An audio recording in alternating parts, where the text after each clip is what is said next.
Hello and welcome back to Sports for Dummies. In today's episode, Premiership time. Johnny, let's jump into it. For the viewers who aren't familiar with this, can you just run them through? So everyone's trying to win the Premiership. So we've broken down the sections of a ship very poorly. But this is where we put the sides where they sit, and the higher up or the station that they're in shows how close they are to being in, the Premiership contention. We've got the drink. We've got people in the water. They're not in the ship. They're dead. Their season's over. Don't worry about them. You got the life rafts, where the sides very much struggling, but they're not quite dead yet, but they could be pushed over every time. You got starboard on the side of the ship. They are on the ship, but they're very close to falling off into the raft. Big wave and they're falling in the water. Then you got the deck. You got the teams who, they're making up the league. They're not quite, Premiership favourites, or, they're not in that space, but they're very much in the competition. Captain's quarters. Captain's quarters. That is where, real Premiership contenders are. And then you've got Captain's Wheel. That's out and out Premiership favourites. Now, after round 10, Johnny, it has been it's an open league, you'd have to say. So have you made many changes from last round? A lot of people have been kicked down a peg. Okay, let's jump straight into it. What do you want to begin with? Let's start in the drink. In the drink. So the absolute shit, the teams that aren't going to be in Premiership contention whatsoever. We have...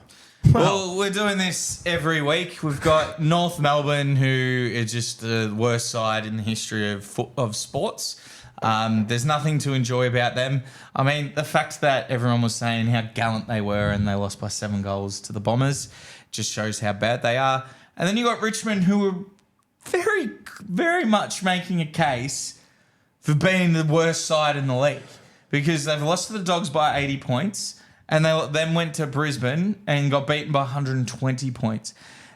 Adam Uze has a lot to answer for.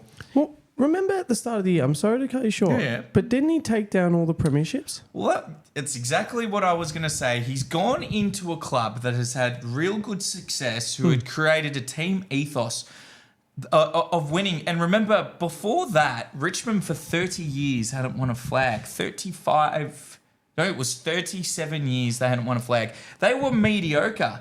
So they finally built this amazing side, this culture. He comes in, Adam Uze, because he was such a winner at Melbourne, don't want people to be insecure that our team actually, has standards. Rips it all down. Well, guess what? You're back to what you used to be. He's a fucking moron. Like, seriously, they should actually get rid of him. It's such a bad thing for mentality. It's like anything, right? Any person can just relate to it. It's like when you have a good foundation or a good, a good past or something that you've done. So prime example, fitness, right?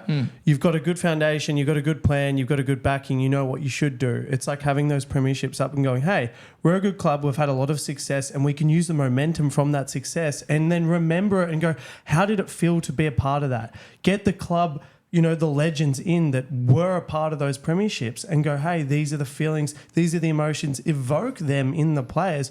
Right now, what they've done is it'd be the most stale fucking club room you'd go into and go, what's happened here? Well, There's no success. It also sets like an expectation, which is this is the bullshit era that we live in, or generation, whatever the fuck you want to call it, that these kids that can't deal with pressure, they're getting paid hundreds of thousands of dollars. They can't handle the fact that their side was successful? What, are they that fucking mentally weak? But wouldn't that be why you'd want to go to those clubs in the first place? Isn't that what you would want to? Yeah, exactly. I don't understand. Exactly. I bet you when you go to clubs like Geelong, when you walk into Geelong, you're like, this is a successful side. We've got standards. Now you're walking into this side, it's like, no, don't worry about when we won. Like, it's fine. Richmond are fucking horrible. It's like the NBA, they hang up all their Guernseys. They make it very clear. Oh, they go over fucking board with it. They retire people's Guernseys and everything. But you go to the LA Lakers. About how much success they have. You go to the Boston Garden, Celtics everywhere. You go to Chicago, that's Michael Jordan, Scottie Pippen. You got all the championships up there. I think Adam Uze, and they have been hit by injuries, and I'm not saying that, and they are in a transition period. Yeah. But to just wipe out, and it wasn't even that long ago. Richmond won a flag in 2020. They were in the 4 years finals back. 2 years ago. Yeah. And then what? These guys can't handle it. Also, they've got Premiership players on the side too. We just threw everything that you guys did to are currently playing. They can use this. Hey guys, these should be able to help with That's these what I'm trying to standards. say, yeah. But Richmond are really annoying me. They've really pissed me off. Go to the next one. That brings us to the life rafts. What I'm going to do, Johnny, I'm going to read out the teams Okay. first, and then you can run through them. Sure. Just because as I Sure. bring it up, Sure. I don't want to leave it on for too long. So, in the life rafts, you've got St Kilda, Hawthorn, West Coast Eagles been upgraded, I can see, and Adelaide have been demoted. I'll go through that. So Adelaide, And if you want me to bring it up at any stage, just let me know. I think Adelaide, they actually haven't been too bad. They were very gallant in defeat against Collingwood. Yep. They had a draw against Brisbane. I feel like they're starting to get some got a bit of- momentum, but they just haven't got the wins on the board, and they're so far behind because of their poor start that I can't put them any higher. They're definitely the best side in that raft. Up by a mile. Then you got St Kilda, who are just the boringest club of all time. Their forward line and their transition is absolutely The disappointment and of the year. we're expecting them, not even I didn't have them in I the didn't eight. expect them. No, Sorry, you I'm were right again. This You is had- an ego, Josh. You had that. No, Just a reminder, everyone. You had that, but Matt, between the four walls, they've got their coach. They've made a final last year. Expectation is naturally just to Progress. at least go to a semi-final at least. They're far above it. Now the other two in there, which were at the drink at one point, and they're not going to play finals. But Hawthorn and West Coast have really shown a lot. Sam Mitchell's copped a bit. It's ironic. He's copped a bit because they gave up a 41-point lead and they really did lose the unlosable game. Going into that, you would have think Port win by 5-10 goals. 90% of people thought that. They went into their shell. They took Well Day out of the centre and put him off half back. They went very conservative. Trust me, being a Carlton supporter, I say it all the time. But they're having a dip. They've had cracks against really good sides. They've won a couple of games now. I'm actually liking. We're starting to see signs with the Some Hawks. positive growth. And then you've got West Coast. Who you wouldn't want to play him at Subi. You got Harley Reid now, who has just gone to another level from what he already was. Waterman's equal in the goal kicking. Harley Reid, and then by proxy, Waterman. They're exciting. They're the best. They're the most exciting 16th place side of all time. Well, Harley Reid's in his own league. He is. He's up there with Sydney in his own league. You sent me a funny meme the other day. Today I meant. And it was like, who's in their own league, the AFL rankings of the teams. And Harley Reid was just part of that other league. It had Sydney, who are far and best without going too far. And then you had Harley Reid. And it's like, he's so exciting to watch. After he copped a little bake too from Kane Corns, who said he was, after he got a football lesson, that he's not as fit as, Josh Dacos. And I think it's actually more kudos to how good Josh mean Nick? Dacos. Nick. Yep. Josh is good as well. Josh was just the BNF for Collingwood in the Premiership side. I meant to say Nick, but I knew. Harley Reid literally just went bang and fended off Petrarca, who's one of the biggest And balls Oliver in the in sport. one one play, and kicks a goal from the centre. I'm actually really excited about this life raft because it's not meant for excitement. No. But there's a few teams in there, St Kilda for me and from a watching standpoint are the most disappointing in that one. Yeah, well, St Kilda absolutely suck. But you're right. You're right about West Coast and Hawthorn. There's a bit of heart about them. And it's exciting for West Coast, more for me, from my end. Every time I'm talking about them and hearing about them, it's positives. It wasn't like last year where they were just getting pumped and pumped and pumped because they didn't. I mean, they won a premiership how long ago? The last one was in 2018. They played finals in 2020. So it's exciting to see. They're back on track. Brings us to the starboard, which we have Western Bulldogs and the Brisbane Lions. Johnny, lead the way. So Brisbane starting to get some good football in after they've been smacked with injuries. I think between the four walls, their expectations on themselves is they're probably not, they're not going to admit this in public, But No, they've probably let that they're not going to be in the grand final this year. Yeah. I reckon they'll get to the 8. A team you don't want to play. They're still on the starboard, and they've been in the life raft before. They played. I know it was against Brisbane, but really, Danaher. Oh, you meant North? Brisbane against North? No, well, Brisbane played Richmond last week. Oh, you said against Brisbane. I was like, what do you mean? Brisbane beat Richmond last week. Sorry, I meant my bad. They smacked Gold Coast a couple of weeks before. They drew against Adelaide in Adelaide after they'd been smashed with injuries. They're actually playing some good football. I'm not going to put them back in the pack just yet. No, they're not there yet.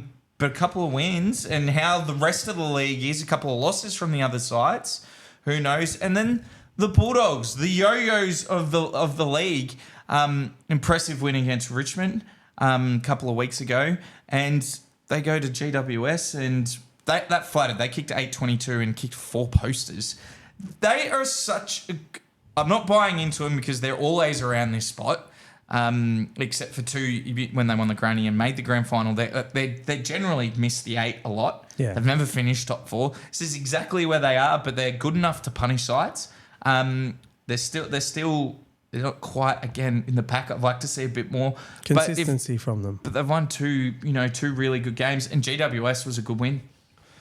Oh, a great win. It's a genuine rivalry between those 2 teams, and good to see the Doggies getting the cake. But yeah, can they keep it up and actually play some consistent footy? That's the question. That's what and we're I think say. they're as good as a life, right? They're as good as a premiership contender because they're a team that can get up there with the list that they've got, but then they're also as bad as a life raft. That's a fair point. There's no happy median. Brisbane, at least right now, I feel are sort of humming along and starting to move their way up. I think based on the start of the year. I think with the Dogs, and this is why I'm not going to put them any higher. And the reason is they've been here before in this position. They fool a lot of people for how good they look, with the midfield, your Trelaws and Bontempellis, Bale's been awesome as well. But their forward line, there's not a lot of synergy there. Their back line's always consistently undersized. And they're good enough to, beat some pretty ordinary sides. Yeah. Just on pure talent. But as a whole, they've got a lot of holes, and this is why they always consistently around this mark. Yeah. They've shut up some of the, the naysayers in the media, though, I must say. We're not talking about the Bulldogs at the moment. Oh, sorry, my bad. No. That's what I'm saying. I'm agreeing with you. I'm agreeing with you. We're not hearing. There was a little month period where it was is Bevo and the front office the selection list? Should they be rebuilding or are they premiership contenders? And then they weren't sure. CEO was like, "Hey, we're premiership contenders." He's like, "No, we're not." Well, there was mixed messages. No, 100%. We're not hearing about the Bulldogs a lot, and that's what That's what winning games does. Yeah, and Brisbane and Doggies don't have any media pressure right now. And the great thing is, Harley Reid, I think West Coast are now being a bit more promoted because every time you just search up AFL, it's Harley Reid. For a 16th side. It's all about them. It's good. It's all about them. You know what? It's great for the other side. It's taking the pressure away. Correct. All right, we're going to go to the deck. Filling up, Josh. Well, there's 6 teams there. So we got Gold Coast, Carlton, Melbourne, Dockers, Port, and Giants. Who do you want to start with? Can we keep this up? Can we keep this up? We're going to go through. We'll do 3. So let's do Suns, Carlton, and Melbourne. Suns, Carlton, and Melbourne. All right, Suns on the deck. They're actually on the deck. They've moved up. They're winning, and they smacked Geelong. I still have massive concerns about them playing away from home. Yeah. They've got Carlton this week. Carlton have a couple of players apparently coming back. They're in good form though, and we know the Blues, which Carlton is going to rock up. If they could beat, Carlton have been pretty consistent. We're 6-4, and 2 of our last 6 we've lost.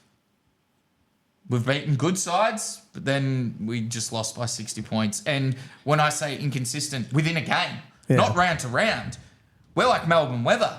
We're really hot. For half an hour, and then it's fucking pouring. It's like we can run through it. If the Suns could beat us, I might start to believe. I might start to believe that they can really shape the 8. We're going to leave this one for the preview because that is an interesting matchup. Yeah. I really think it's going to be good contested footy for both teams. Yep. Well, I'll move to Carlton now, Yeah. and You got demoted. We've got massively demoted, and the fact, and I'll go through it more. Well, I went through it last night. The amount of games since Voss took over that we have been up by a significant margin with either loss close or loss is a massive concerning thing on the mentality. And it doesn't matter what our injuries are, because we've done it with the full strength side and we've done it with the injuries. Now, it's easy to say the injuries are part. What's the excuse to getting 4 goals up then? And then completely melting down. Then we lost to Melbourne the week before, 37 points. Sorry, we beat them by a point, but with 37 points off Collingwood, we were at the game. We were 4 goals up before half-time. Lost. Carlton's, we're going to be making some changes this week. I still think our best footy...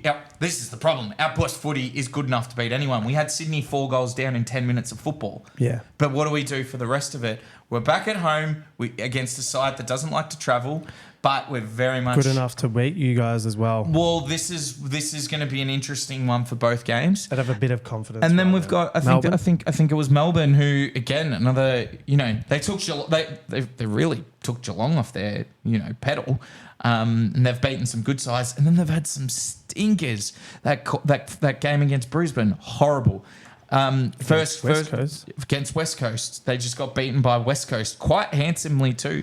They were 37 point. They didn't score for almost a half of football against Carlton. Again, this is such a weird. This is where I probably shouldn't be so hard on Carlton, because there's probably 3 or 4 sides whose best football is the best in the league. Yeah, but their worst football is losing to almost a bottom 4 side. To a bottom 4 side. And they were... Melbourne's... That's saying something. Melbourne's, as good as Petrarca's been, a lot of their top-end players, like Oliver is not what he was. No, not from the start of the year. He had a lot of media grief. He started a little bit, but he's been horrible. Gorn was shit on the weekend. Yeah. May and Lever looked lost, which I've never seen. They're just... The game plan changes week to week. Like, sometimes it's contested football, sometimes they chip around with it. Sometimes they're just classed by foot. Yeah, it's what is their identity sort of thing. They're still good enough to turn this around. Was May said at the end of last year, we're good enough to be able to make a grand final. Our good enough's is better than Collingwood. Yeah. And it is. Their list is definitely up there, but... Absolutely. That's actually a really good point. I was looking at Collingwood's list, even full strength. They are coached so well. Because if you look at them on paper, it reminds me of... I did this exercise. I do it a lot, but Richmond, when they won 3 out of 4, never did I think they were a top 4 side list. Individual players. But Hardwick got them playing a game of football, the handball forward, pressure when it's the tech, chaos. And all these players who weren't the best by skills, but they were just tough and ferocious. It's not necessarily do you have the best list, does your team gel together? And it's a team game. It's a team game. And yeah, if you looked at Melbourne's individual players versus Collingwood, I think it's a lot better, but Collingwood play just a better brand footy. They pay, Craig McRae. Craig McRae, it's right. Craig McRae. Yeah, coming in and just the synergy he brings down on the ground. I love that he coaches on field. Mm-hmm. That's such a point of difference. I know Simon Goodwin does it as well, but I just feel like Collingwood have their supporter base right behind them, the chants. They love their fans. They're a team. You can just tell they're completely together. They're one. Their players one. 100%. And I think you like what we talked about. Brisbane, you could see that they were playing their own individual roles, but not all of them were chipping in at 100%. Start of the year, Collingwood had their hangover. Now they've kind of clicked into gear as a team. And it's important, and it's shown. Like Sydney are the same. Sydney, when they're off and one players are playing on their own sort of thing, you can see it. Yeah. But it's good to see. It's good to see Collingwood get back up. But let's go into the next three. We sort of skipped there, didn't we? Yeah, we did. We have the Dockers, Port, and the Giants. Well, I'll start with the Dockers. I don't really think out of all those clubs, they've stayed. Out of all those clubs except for GWS, I don't see them ever being a premiership threat.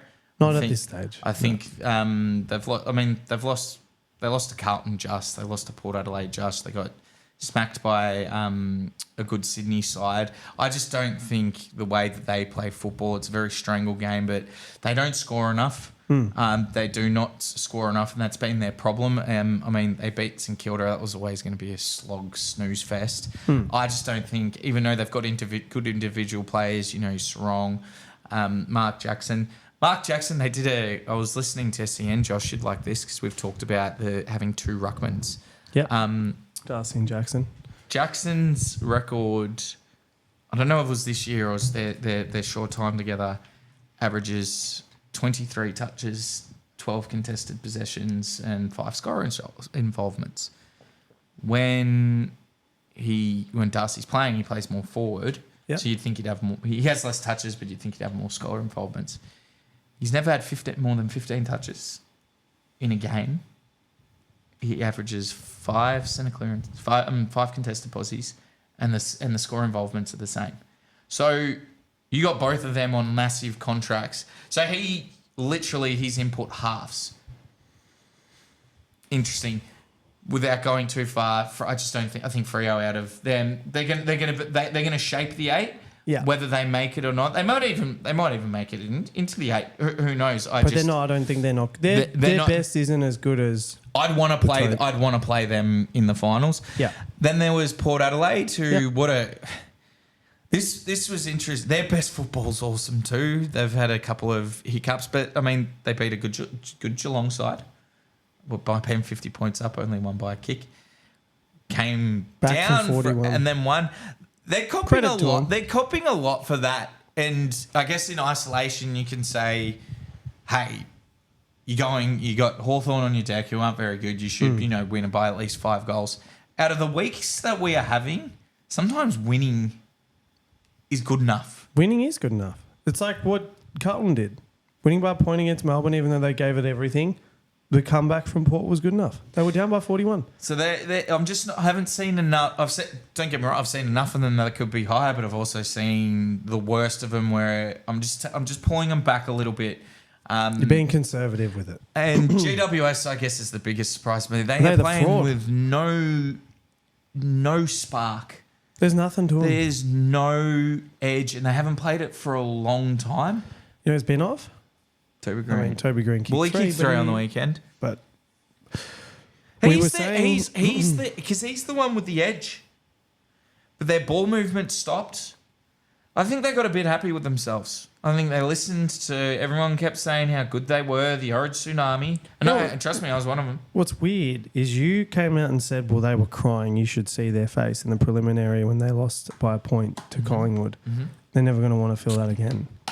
It's like they came out guns blazing and they've just fatigued. They've started well. They just died off. Well, they just got no resistance, and we've spoken about it. If you look at each game that they've lost, Carlton challenged them after they were 4 goals up. They got to 3 or 4 goals up early against your mob, and they played in those games. They look super good. Again, another side that starts well, like that can play really good football. Yeah, they couldn't match it with Sydney, and were end up defeated over the game. And I mean, they didn't even look like it against the Bulldogs. No, they had nothing. 41 points. Oh, what was it? No, 43 and 2 goal kickers. Yeah. What are you going to do with that? Not good enough. That brings us to the fun part.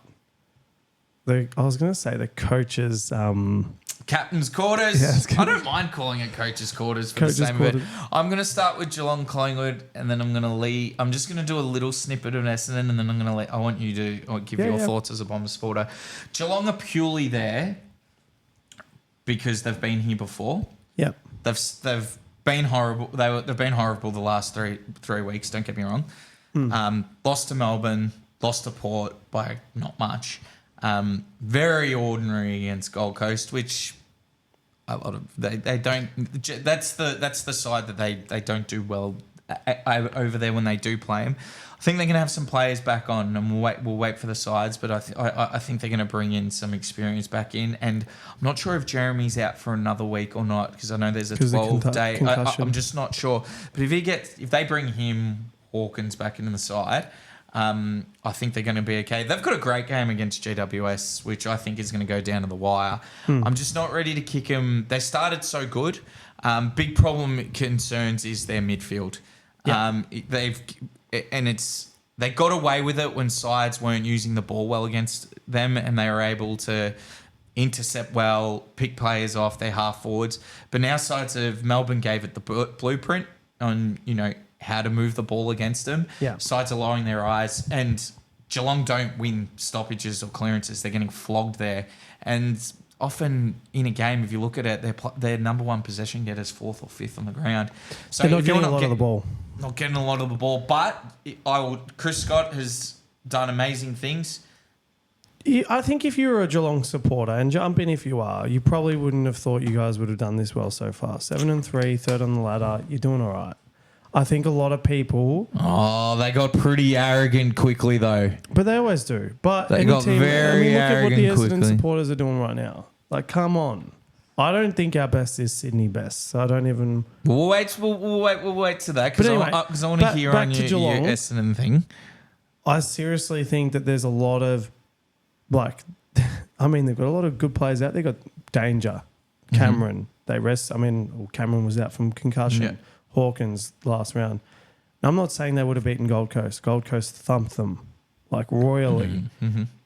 Could three, Jezza, Cameron, Danger and Hawkins make the difference?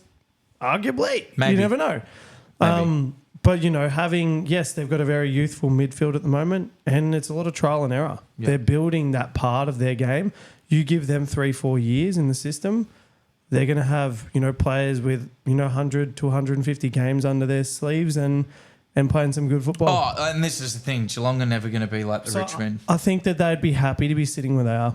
I don't think they'd be too displeased. They shouldn't be. And because of the coach they have, this side does know what it takes to win. They're probably on form with a lot of the sides that are on the deck. Yeah. But because they started so well... And they do know how to turn it around. And they've had injuries to key superstars. So you're right. Well, they were managed. Yes, but... I'm not going to let them use that excuse of look at who we have. You dropped them. They weren't injured. Yeah, that's true. But anyway, they're still. They were 7-0, so 7-3. So they're still there. They're in the top 4. Collingwood are probably the scariest side. They're the scary and they could be in a few weeks. They're back to back. Sharing that fucking wheel. They have literally shut everyone up, and they've done it with a massive injury list. It's why I won't buy anyone else using it, because Collingwood, behind Carlton, have the worst injury list in the fucking league. Nick Dacos has just gone to another level. I think he's second on one of the voting things behind Heaney. His month of football has been absolutely sensational. Doesn't surprise me. He's the best player in the league. Oh, in the last month, yeah, comfortably. He's the best player in the league, and I know he's not their absolute youngest, but he's one of their youngest players. And Scott Pendlebury, God doesn't age. What a fucking quarter! He's like a wine. So his first quarter last week was apparently his 9th best in his career. So their oldest and youngest players are their 2 best midfielders, and Pendlebury is it's like it's the Matrix. He's not super quick. He's not quick at all. He just creates time and space. His basketball background, it's just he's like a Jedi mind tricks people. Yep. But they are playing some good football. I know they only beat Adelaide by 4 points, but Collingwood always only win by a little bit anyway. So Pies are going, as what we were saying, they haven't lost in 6 weeks. They haven't lost. They've only had the one draw. They had 5 wins. They had the draw. So Collingwood are looking good. Makes sense. I feel good about that. And if it wasn't that they started so far behind, you'd probably be giving them an argument that they're they're driving the ship. They would have been driving. Yeah. They're in form. They're driving the ship, but for the entirety of, I don't know. I don't know if they're there just yet.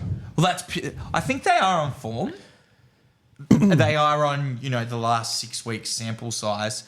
But there's another side that is few more games and miles percentage above that you just can't put them there yet. But if they went and played each other right now, I think it would be very close. I reckon it'd be a very close game, whatever Depending which ground.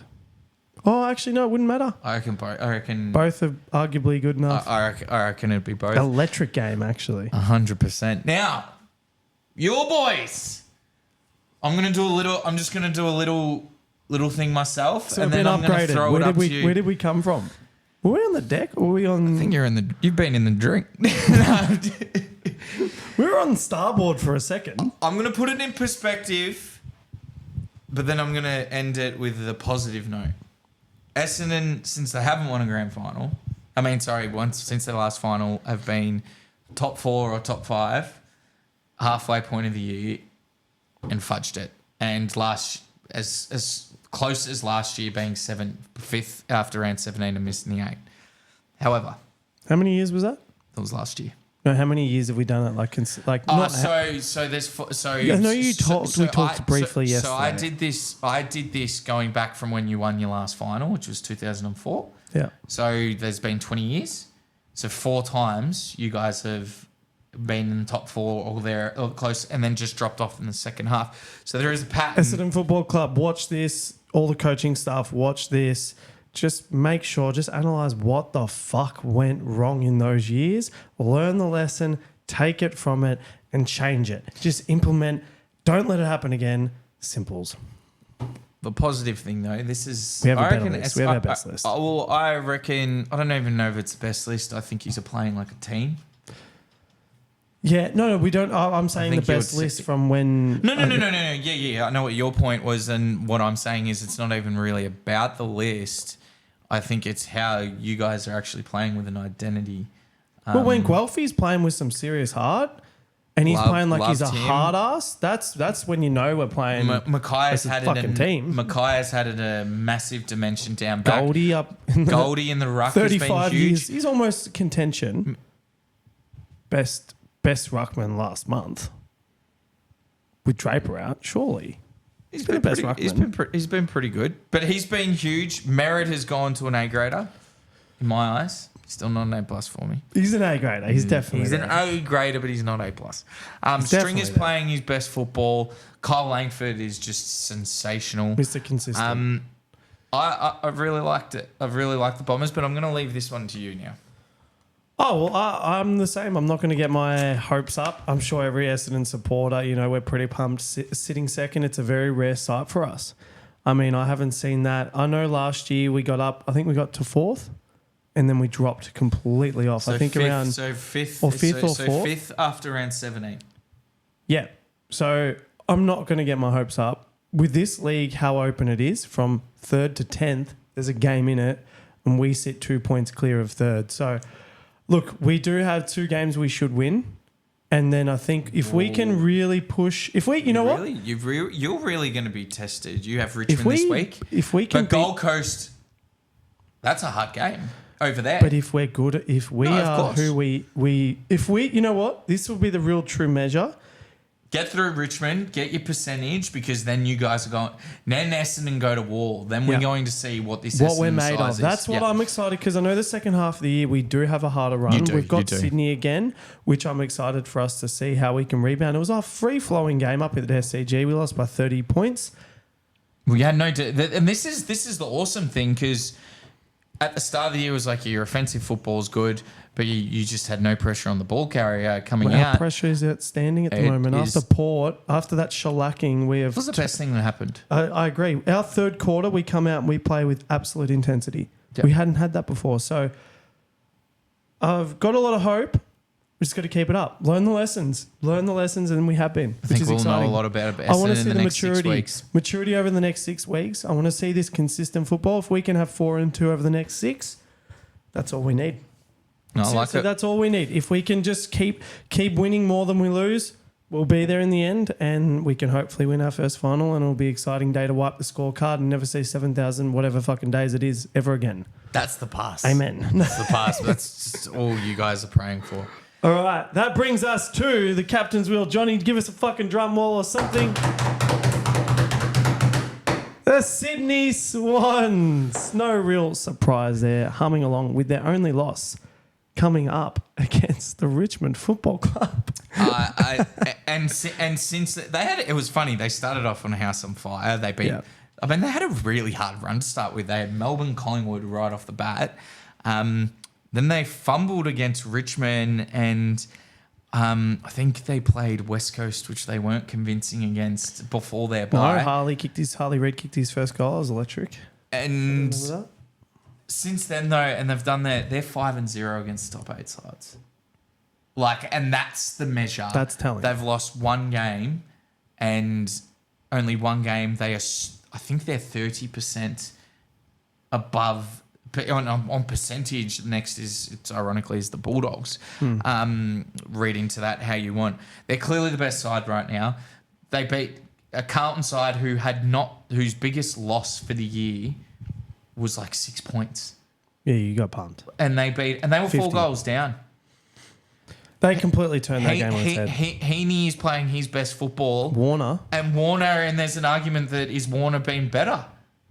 Then they have these beautiful ball users. Goulden, sensational. Blakey is a gun-off half-back. Rampy, Lloyd. Mate, I love how he takes on the game. Blakey just runs through. That's another player that North could have had on the focus on. Mate, North Melbourne, they are just a disaster. You know what? They're in a different league. They're in the VFL right now. This isn't about how shit North are. This is how good Sydney are. And that forward line... Is North even in here? Probably not.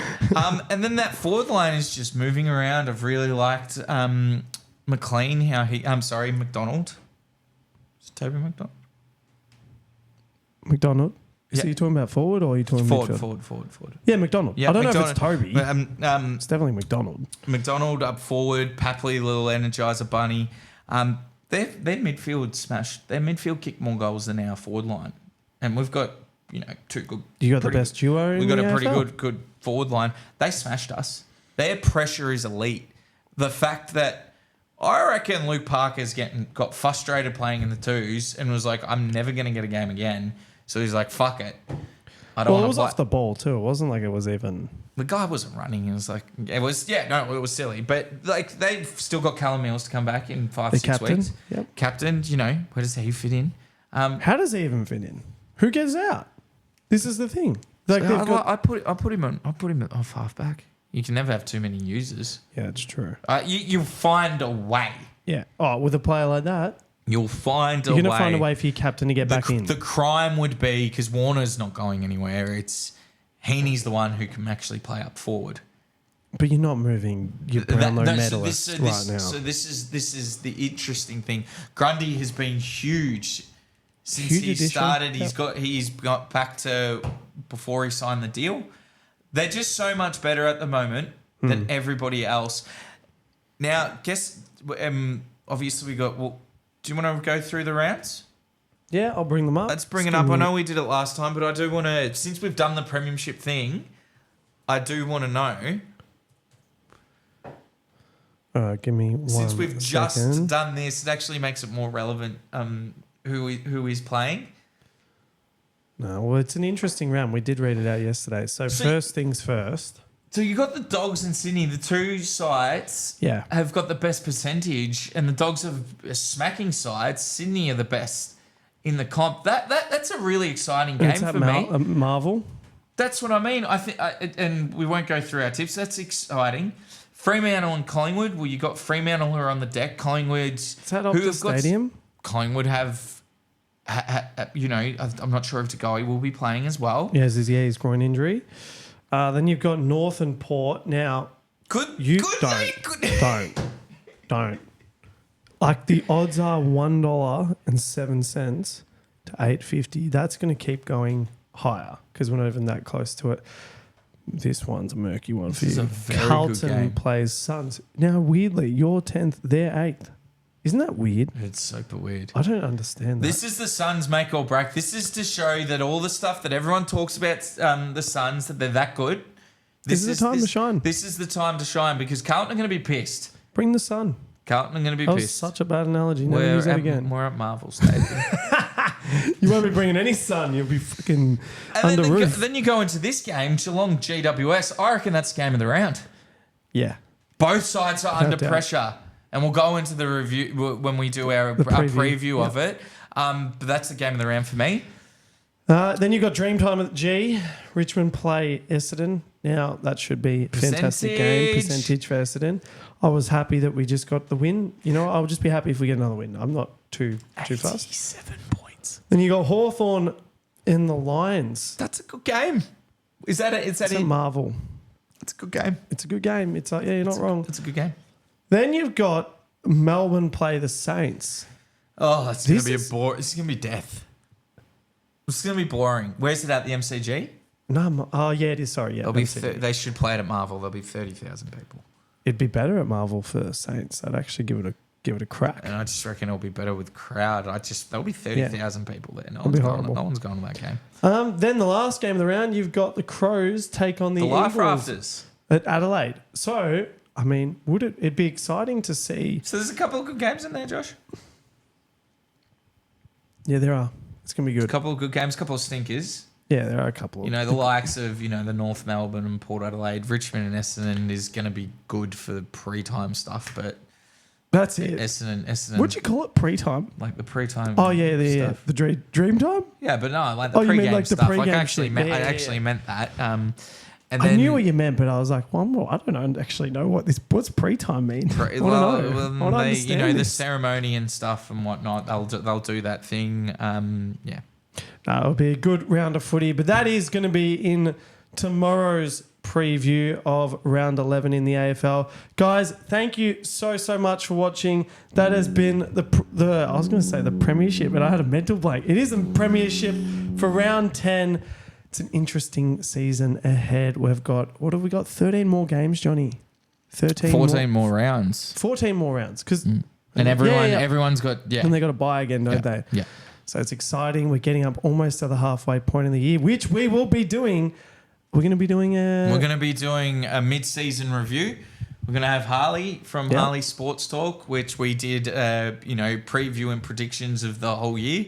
So we're going to analyse we're going to analyse who we picked at the start of the year, going to go through each team, how they're going to our predictions, and a couple of, I guess we're all going to have different opinions of there, so it's going to be see where our predictions line up to where they are now. Be interesting to see who we have winning the Premiership and the Brownlow and the Coleman, because I think we made some bold predictions there, and I don't think we're getting them right. Or, aside from one. I'd say the only one is Kerno. Kerno for Coleman. We were unanimous on that one. And Dacos for Brownlow. But you did have that. We didn't. Yeah, anyway, we're going to wrap this up, guys. Thank you so much for watching. Please like, subscribe, and ring the bell. See you guys in the next one.